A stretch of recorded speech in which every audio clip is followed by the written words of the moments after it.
Selamat datang di channel Simar Imam. Sembari mendengarkan tinggalkan like dan komentarnya bosku. Jangan lupa pasang headset kalian. Siapkan kopi dan camilan. Lupakan pahitnya kehidupan. Mari kita dengarkan sambil rebahan. Puan Tanah adalah dewa. Bab 101. Semua orang berbalik dan melihat Qin Ming di baris terakhir dengan malas memegang tanda. Sebenarnya anak itu, dan dia tidak memberikan wajah Tuan Qi di depan umum. Saya kira tidak ada seorang pun kecuali anak itu yang begitu mengabaikan peraturan. Dia seharusnya sudah diusir sejak lama. Sama-sama, tapi kamu tetap ingin menunjukkan kehadiranmu. Kamu berkulit tebal sekali. Memalukan sekali melawan saya lagi, jadi mari kita lihat siapa yang lebih kaya. Wajah Qi Yuanke menjadi gelap, dia mengangkat tandanya lagi dan menyebutkan harganya, 12 juta. 13 juta. Kata Qin Ming perlahan, dengan nada yang bisa membuat orang marah sampai mati. 14 juta. 14,5 juta. 15 juta. 15,5 juta. Petik 2, 20 juta. Setiap kali Qin Ming hanya menambahkan 500.000 lebih banyak dari Qi Yuanke, harganya dengan cepat melonjak hingga 20 juta. Qi Yuanke berada dalam dilema. Jika dia menyerah, sepertinya dia tidak punya uang dan menyerah pada Qin Ming. Jika dia terus menawar, harganya akan jauh melebihi nilai kalung itu. Terlebih lagi, kalung rubi ini awalnya dibeli oleh keluarga Qi, setara dengan membayar beberapa kali lipat untuk membelinya kembali. Kamu masih kaya dan kaya, jadi aku menyerah. Setelah menipu Qi Yuanke, Qin Ming menerimanya begitu dia mau. 20 juta sekali, 20 juta dua kali, 20 juta tiga kali. Teriak juru lelang dalam satu tarikan napas, takut Qin Ming akan menyerang lagi dan palu akan jatuh dengan keras. Selamat kepada Tuan Qi karena telah memenangkan barang lelang pertama. Dia menghabiskan 20 juta hanya untuk memenangkan senyuman dari seorang wanita cantik. Tak heran jika Tuan Qi, salah satu dari 4 tuan muda di ibu kota, mengambil langkah berani. Titik. Semua orang bertepuk tangan dan sekali lagi mengucapkan selamat kepada Tuan Qi karena telah menghabiskan 20 juta untuk memenangkan pameran pertama. Ada tepuk tangan meriah dari penonton, dan Qin Ming juga bertepuk tangan.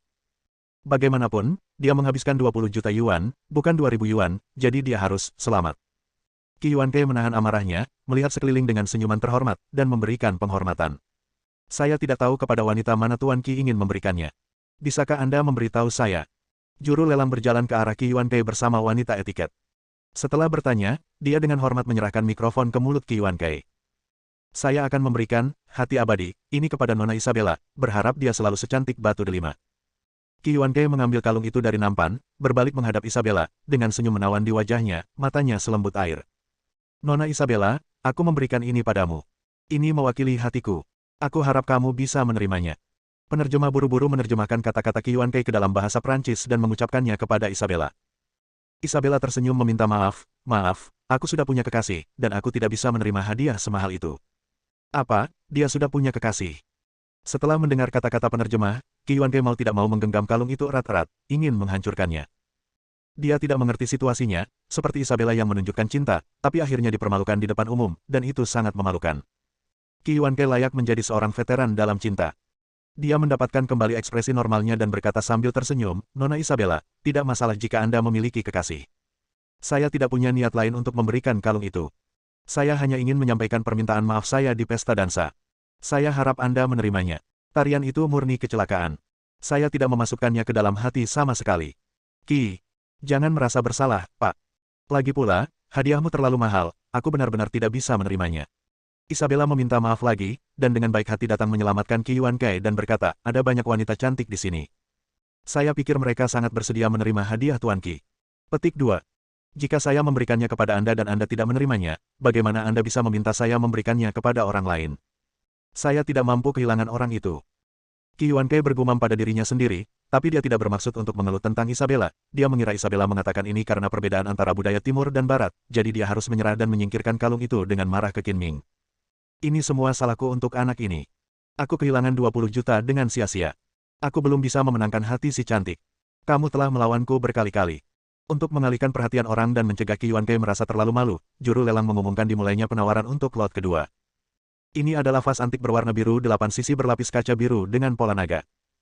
Meskipun hanya berasal dari zaman Kangqi dan bukan porselen biru dan putih setingkat harta karun, namun tetap memiliki nilai koleksi yang tinggi. Banyak tamu pecinta barang antik mulai menawar, termasuk beberapa pemuda artistik yang juga ikut bersenang-senang, dan harganya segera mencapai 5 juta. Saat ini, orang-orang yang berilmu berhenti menawar, karena nilainya tidak lagi lebih dari 5 juta, hanya menyisakan beberapa pemuda yang berebut kekayaan. Bagaimanapun, vas porselen biru putih ini memiliki potensi apresiasi yang tinggi, jadi ada baiknya Anda membelinya dan menyimpannya di rumah untuk dipamerkan. Harganya naik lagi, menjadi 8 juta, tanpa ada yang menawar. Apakah ada yang lebih tinggi? Jika tidak, vas biru 8 sisi dengan glasir biru dan pola naga dari zaman Kangqi ini diakuisisi oleh Tuan Ho Huayang. Juru lelang perlahan mengangkat palu lelang, bersiap untuk membuat keputusan akhir. Bermarga Ho, keturunan keluarga Ho. Saya akan menjadi pengasuh lagi. Qin Ming memikirkan Ho Junhao, dan memperkirakan bahwa Tuan Ho Huayang memiliki hubungan tertentu dengan Ho Junhao, jadi dia membuka mulutnya dan berteriak 8,5 juta. Beberapa hari yang lalu, Ho Junhao mengikutinya dan menekan saham grup Go, yang mengakibatkan kerugian hampir 1 miliar dolar AS. Karena kegagalan investasi ini dan tekanan dari dalam keluarga Ho Junhao mengundurkan diri sebagai presiden. Jika tidak, dia akan diberhentikan, yang akan membuatnya terlihat lebih buruk, dan dia akan kehilangan kualifikasinya sebagai pewaris. Keluarga Ho. Presidennya menjadi Ho Huayang. Ho Huayang telah menjadi juru bicara generasi baru keluarga Ho. Saat menghadiri jamuan makan, dia tentu ingin menunjukkan identitasnya, jadi dia ikut serta dalam penawaran. Sial, kenapa anak ini lagi, sengaja membuat masalah? Apakah dia benar-benar ingin membelinya atau tidak, kita harus bersaing dengannya. Jika pengawal yang sangat miskin berhasil dalam penawaran, di manakah wajah kita? 9 juta. Meskipun Qin Ming tidak mengenal Ho Huayang telah mendengar tentang Qin Ming dan mengetahui bahwa Ho Junhao telah menderita banyak kerugian di depan Qin Ming. 9,5 juta. 10 juta. Petik 2. Qin Ming bertengkar lagi dengan Ho Huayang, dan tak lama kemudian harganya melebihi 10 juta. Ketika Ho Huayang meneriakkan 16 juta, Qin Ming berhenti menawar. Bukannya Ho Huayang tidak mampu membeli 16 juta, tapi harga porselen biru dan putih ini setidaknya 2 kali lebih tinggi, yang membuatnya merasa patah hati, dan dia harus berpura-pura bermurah hati di permukaan. Selanjutnya, pameran ketiga, keempat, kelima, dan keenam dilelang satu demi satu, termasuk perhiasan, lukisan terkenal, dan barang antik yang masing-masing bernilai lebih dari 5 juta. Hal ini menunjukkan bahwa tingkat lelang amal ini sangat tinggi, hal ini sejalan dengan status masyarakat kelas atas di sini. Namun, setiap lelang, ketika tidak ada yang menawar dan juru lelang siap membuat keputusan akhir, Qin Ming perlahan akan menaikkan harga. Meskipun mereka tahu Qin Ming sengaja menimbulkan masalah, orang-orang kaya, muda, dan terkenal ini harus mengambil tindakan tegas dan menaikkan harga, agar tidak kehilangan pusat perhatian. Sedemikian rupa sehingga sebelum juru lelang mengangkat palu, dia akan melihat ke arah Qin Ming dan bahkan bertanya kepada Qin Ming apakah dia ingin menaikkan harga. Sebagian besar tamu yang hadir sangat tidak puas dengan Qin Ming. Hanya juru lelang yang merasa gembira. Setiap barang dijual dengan harga yang sangat tinggi, yang dapat digunakan sebagai hak untuk menyombongkan diri harganya. Semakin baik. Selain itu, seluruh hasil lelang akan disetorkan ke dana amal yang dikelola oleh Kijia. Saat ini, jumlah amal yang terkumpul telah melebihi 100 juta, jauh melebihi ekspektasi, dan juru lelang juga akan menerima hadiah yang sesuai. Barang ketujuh adalah lukisan kuno. Qin Ming tidak mau menaikkan harga karena Gu Qingyi berpartisipasi dalam penawaran. Setiap orang juga sangat memperhatikan keindahannya, dan mereka menyerah setelah beberapa tawaran simbolis. Pada akhirnya, Gu Qingyi memenangkan tawaran tersebut dengan harga yang lebih rendah dari nilai lukisan terkenal itu sendiri. Ketika lot ke-8 terungkap, mata Qin Ming langsung fokus, dan sesuatu yang aneh terjadi di hatinya. Itu adalah pedang pendek. Panjang bilahnya hanya sekitar 10 cm. Warnanya merah tua dan terlihat sederhana dan tidak canggih. Yang paling aneh adalah belati itu setipis daun. Jika diproyeksikan ke layar besar, saat pedang berputar, jika dilihat dari sudut yang tepat, akan terlihat pola-pola aneh dan rumit pada pedang tersebut. Tidak ada pola. Menurut penilaian ahli, belati ini dibuat pada periode negara-negara berperang dan memiliki sejarah yang panjang. Legenda mengatakan bahwa belati ini dibuat oleh Ouyezi, pencetus pembuatan pedang kuno asal-muasal keris tersebut dan sengaja dikatakan dibuat oleh Ouyezi. Bagus dengan harga yang mahal. Seperti kita ketahui bersama, periode musim semi dan musim gugur didominasi oleh peralatan perunggu. Teknologi peleburan besi baru dikuasai pada akhir periode musim semi dan musim gugur dan periode awal negara-negara berperang. Waktu itu, dan memiliki nilai koleksi yang sangat tinggi. Tamu terhormat mana yang ingin tahu lebih banyak tentang belati kuno ini? Tertarik dengan pedang itu, bersiaplah untuk menawar, harga murahnya 5 juta. Koleksi pedang dan senjata lainnya tidak populer. Tidak peduli seberapa keras juru lelang mencoba menipunya, kebanyakan pria tidak tertarik dengan pedang kuno ini, dan wanita bahkan kurang tertarik. Bahkan laki-laki yang sedikit tertarik pun menyerah ketika mendengar harga lelang 5 juta. Kalau 1,8 juta bisa dibeli untuk bersenang-senang, 5 juta itu terlalu tinggi. 1 menit berlalu dan tidak ada yang menawar, dan pelelangan hampir gagal. Juru lelang menggantungkan harapan terakhirnya pada Qin Ming dan bertanya dengan lantang, "Tuan Qin, apakah Anda tidak berencana menawar koleksi ini?" Sejujurnya, saya sangat tertarik dengan pedang kuno ini, tapi seorang pria terhormat tidak akan merampas kecantikan orang lain. Saya akan memberikannya kepada orang lain terlebih dahulu, tetapi jika Anda tidak menawar, maka saya akan menerimanya, 5 juta. kata Qin Ming gembira. Jalan. Jika mereka belum mengetahui identitas Qin Ming, para tamu yang hadir akan mengira bahwa dia adalah jebakan yang dibawa oleh rumah lelang. 5,5 juta. Begitu Qin Ming selesai berbicara, seorang pemuda tidak sabar untuk menaikkan tandanya untuk menaikkan harga, dan berbalik untuk menatap Qin Ming dengan provokatif. Saya akhirnya menunggu sampai orang ini berinisiatif untuk menawar. Saya kehilangan hampir puluhan juta dolar sebelumnya, jadi saya akan menipu Anda kali ini. 6 juta. Kata Qin Ming dengan tenang. 6,5 juta. Tamu lain menaikkan harga, sama seperti Qin Ming, dia tidak menaikkan harga lebih dari 500.000. 7 juta. 7,5 juta. Setiap kali Qin Ming menawar harga, seseorang akan melompat keluar dan menambahkan 500.000. Ini jelas untuk membalas dendam Qin Ming karena menaikkan harga sebelumnya. Bab 102.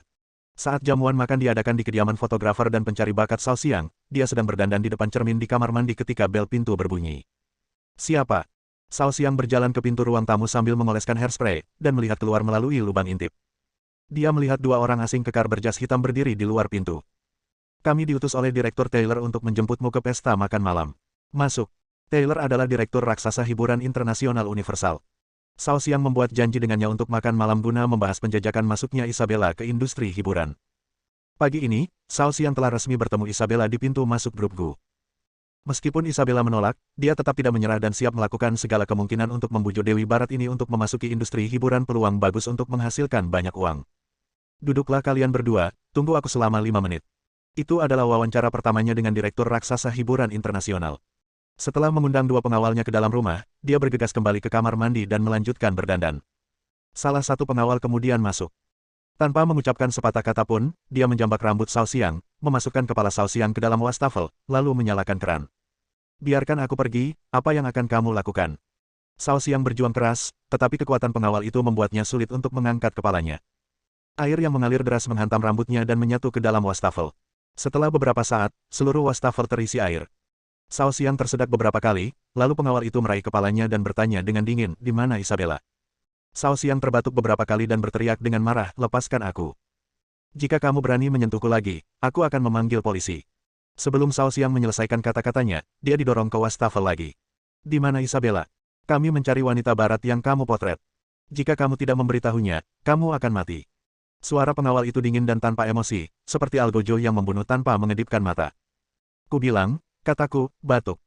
Saat dia berbicara, air mengalir ke mulut dan hidung Cao Xiang, membuatnya tersedak tidak nyaman. Meski wastafelnya tidak besar, namun orang akan tenggelam jika terlalu lama menekannya. Bicaralah dengan cepat, jika kamu berbohong, aku akan segera membunuhmu. Pengawal itu sekali lagi mengangkat kepala Cao Xiang, matanya bersinar dengan cahaya dingin, seperti serigala pemangsa, dan tangan besar memegang bagian belakang leher Cao Xiang. Secara bertahap menjadi lebih berat. Saya mendengar bahwa dia tinggal di rumah Gu Qingyi, Presiden Grup Gu. Hanya itu yang saya tahu. Tolong jangan bunuh saya. Cao Xiang merasakan niat membunuh yang dingin dan tidak terlihat, dan lehernya dicubit begitu keras hingga itu menyakitkan, dan dia gemetar-gemetar. Kalau begitu kamu bisa mati. Pengawal itu menunjukkan senyuman kejam, seperti iblis dari neraka, mengambil Cao Xiang dan melemparkannya ke dalam bak mandi. Tidak, kamu tidak bisa membunuhku, bunuh orang. Tanpa memberi Cao Xiang kesempatan untuk melawan, pengawal itu menginjak kepala Cao Xiang. Saat semakin banyak air memenuhi bak mandi, perjuangan Cao Xiang menjadi semakin lemah, dan dia perlahan-lahan menjadi tidak bergerak. Pada lelang amal di villa terlarang, ketika Qin Ming melihat belati kuno untuk pertama kalinya, intuisinya mengatakan kepadanya bahwa belati ini tidak sesederhana kelihatannya.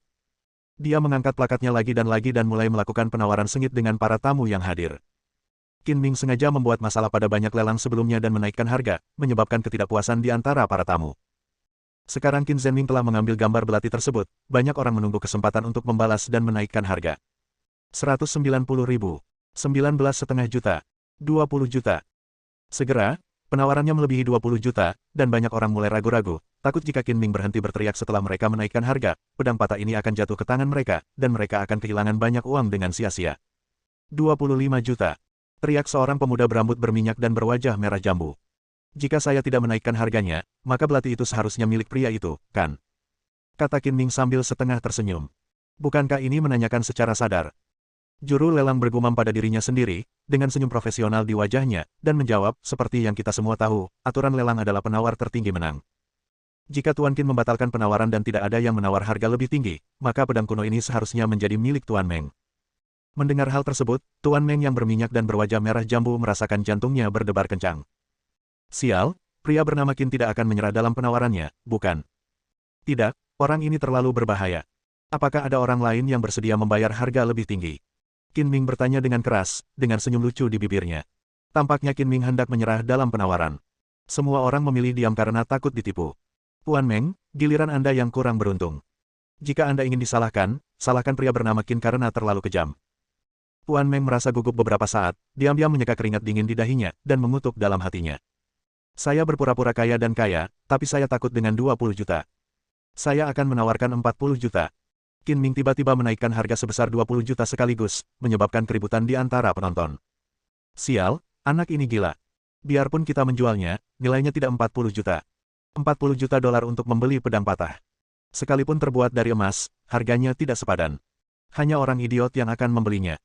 Saya jamin orang malang ini tidak mampu membayar 40 juta, tunggu dan lihat bagaimana dia membodohi dirinya sendiri. Puan Meng menghela nafas lega. Dia hampir ditipu. Bahkan jika dia dipukuli sampai mati, dia tidak akan terus menaikkan harga. Qin Ming menutup telinga terhadap sinisme di sekitarnya. Dia melihat sekeliling dan berkata dengan nada provokatif, bukankah kalian semua sangat kaya? Mengapa kalian tidak berani bersaing dengan saya? Siapa yang bisa menawar lebih tinggi dari 40 juta, bahkan 1 yuan lebih tinggi? Aku berjanji tidak akan berteriak lagi dan menyerah. Begitu kata-kata ini keluar, tuan muda yang hadir kehilangan kesabaran dan ingin terus menawar untuk menekan Qin Ming, tetapi Qin Ming mengatakan bahwa dia tidak akan bersaing dengan siapapun yang menawarkan harga tinggi lagi. Tawaran yang lebih tinggi akan dimanfaatkan. 40 juta untuk pertama kalinya, 40 juta untuk kedua kalinya, 40 juta untuk ketiga kalinya, kesepakatan selesai. Selamat kepada Tuan Qin karena telah memperoleh koleksi ini. 40 juta untuk sebuah pedang kuno sudah setinggi langit harga, dan juru lelang segera membuat keputusan akhir. Dia juga takut Qin Ming akan menipu dan menolak membayar, jadi dia bertanya di depan umum, apakah Anda ingin mentransfer uang atau membayar tunai? Saya tidak peduli bagaimana Anda membayar. Biarkan nona etiket membawakan Anda belati. Juru lelang tertegun dan bertanya dengan bingung, apa maksudmu? Jangan tanya saya pembayarannya, tanyakan pada Tuan Qi. Qin Ming memandang Qi Yuankei sambil tersenyum, Tuan Qi, Anda kalah taruhan sebelumnya dan berjanji akan melakukan sesuatu untuk saya. Apakah Anda lupa? Hariku. Qi Yuankei tidak bisa menahan diri untuk tidak bersumpah, dan wajahnya tiba-tiba berubah lebih buruk daripada menelan lalat mati. Mengapa singa kecil ini meneriakkan harga, menghitung harga dan menunggu saya membayar, lalu dia membunuh saya tanpa apa-apa? Nenek, saya sangat marah. Semua orang yang hadir bisa bersaksi. Jangan pernah berpikir untuk menolak akun Anda. Bantu saya melunasi uang lelang, dan taruhan kita akan dibatalkan. Melihat Qi Yuankei frustrasi, Qin Ming merasa hebat masih terlalu banyak. Lembut. Oke, aku akan menikah. Qi Yuankei mengertakkan gigi dan mengucapkan beberapa patah kata. Ini adalah bencana yang tidak masuk akal baginya. Dia kehilangan 40 juta dengan sia-sia, tetapi malah menjadi bahan tertawaan dan hampir lari pergi, tapi betapapun marahnya dia tidak bisa mendapatkan apapun kembali. Anda harus menahan diri dan tidak kehilangan rahmat dari sebuah keluarga besar. Dia bahkan lebih membenci Qin Ming, berharap Qin Ming segera mati di depannya. Dia diam-diam bersumpah bahwa Qin Ming akan membalas rasa malunya hari ini apapun yang terjadi. Setelah menerima belati, Qin Ming tidak lagi ingin menaikkan harga dan meminta wanita etiket untuk membawanya ke kotak untuk pemeriksaan penerimaan. Qin Ming meninggalkan pelelangan, dan banyak orang diam-diam menghela nafas lega. Dewa wabah ini akhirnya lenyap, kalau tidak kita akan kehilangan banyak uang dengan sia-sia. Setelah masuk ke dalam kotak mewah dan meminta wanita etiket untuk keluar, Qin Ming menutup pintu, mengambil belati dan melihatnya dengan hati-hati untuk melihat apa yang aneh darinya dari dekat. Qin Ming melihatnya berulang kali. Kecuali garis-garis aneh yang muncul dan menghilang pada pedang, sepertinya tidak ada bedanya dengan belati biasa. Apakah saya melakukan kesalahan? Qin Ming menggunakan kemampuan kewaskitaannya dan menemukan bahwa garis-garis pada pedang menjadi semakin jelas, dan garis-garis rumit itu mengalir dan menggeliat seperti rambut, menghalangi pandangannya dan mencegahnya melihat. Melalui bagian dalam pedang. Ini adalah pertama kalinya dia menemui kegagalan kemampuan kewaskitaannya, yang juga menunjukkan betapa luar biasa pedang kuno itu. Sambil berpikir, Qin Ming mengedarkan energi aslinya dan mencoba memasuki belati. Saat energi sejati memasuki pedang, aura ganas tiba-tiba meletus, seolah-olah seekor binatang buas telah terbangun, memancarkan aura jahat yang menakutkan. Qin Ming tertangkap basah, lengannya gemetar, dan belatinya jatuh, menembus lantai marmer seperti senjata ajaib yang mengasah besi seperti lumpur. Pada saat ini, belati itu sepertinya telah berubah total. Noda karat di atasnya telah hilang, dan berubah dari sederhana dan bersahaja menjadi merah darah, memikat dan menawan, dan bilahnya bersinar dengan cahaya dingin. Itu memang pedang. Qin Ming sangat gembira, meraih gagangnya dan menariknya keluar dari tanah. Aura ganas itu kembali ditransmisikan ke tangannya, menyebar ke sepanjang lengannya dan langsung ke dalam pikirannya. Bas! Qin Ming tiba-tiba merasakan getaran yang datang dari otaknya, dan pemandangan di depannya berubah menjadi genangan darah merah. Darah merah terlihat sejauh mata memandang, seperti lautan darah yang luas, memancarkan aura jahat yang mencengangkan. Dan lautan darah itu seperti binatang buas yang gelisah, menimbulkan gelombang besar dan menyapu mereka. Qin Ming seperti perahu yang sepi di tengah gelombang badai, dan dapat terbalik dan tenggelam kapan saja, dan terkubur di dalamnya. Hancurkan! Qin Ming terkikis oleh energi darah yang ada di mana-mana dan menjadi sangat kejam. Matanya merah dan haus darah, dan dia mengayunkan belatinya untuk menebas ombak yang besar. Belati itu menghantam air berdarah, menciptakan lubang menganga seperti pisau yang memotong tahu. Qin Ming jatuh ke dalamnya dan seluruhnya terbungkus dalam gelombang darah. Qin Ming melesat dari kiri ke kanan, seperti binatang yang terperangkap, mengayunkan belatinya dengan liar, membelah darah lagi dan lagi, mencari jalan keluar. Namun darahnya mengalir. Jika ada sayatan, akan segera pulih dan mengalir terus-menerus. Dengan obsesi gila, Qin Ming terus menebas darahnya, dan segera seluruh tubuhnya diwarnai merah, memancarkan aura menakutkan dan jahat, seperti iblis yang berlumuran darah. Aku tidak bisa keluar, apa gunanya hidup? Daripada terjebak sampai mati, lebih baik bunuh diri secara tragis. Menusuk dirinya sendiri. Bersambung.